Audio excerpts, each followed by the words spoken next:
Galing airport, papunta na kami ng bahay. Uwi na kami ng Cavite. Si Michael nagda-drive. Ano oras na? Mag-alauna na naman. Alauna na madaling araw. Sa barko ay, ang oras ko pa rin ay nasa barko. 10 minutes to 7 na.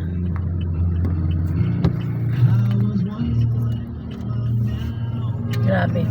Hindi pa kami nakarating sa bahay. Haba ng biyahe.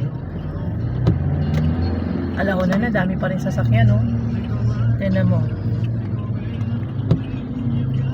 Marami pa rin mga sasakyan.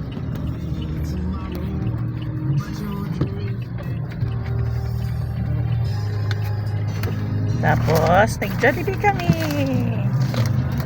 Jollibee. Nawala na. Naubos ko na. Ayan o. Walang ilaw, hindi na makita. Jollibee. Yun ang hapunan namin.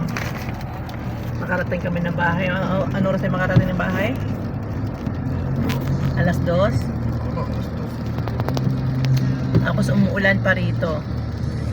Masarap ang bakasyon. Tulog lang. Para saan ito isa? Maulan. Di ba yun yung pa sa Paranya? Ano? Ito yung sinasabi ko sa'yo, di ba? Nagaling dyan sa may Kabihasnan ba yan? Bago yan. Yan, dumana tayo dyan eh. Di ba yan? Ha? Di ba yun? Papasok pala natin ng gusto. Ito ang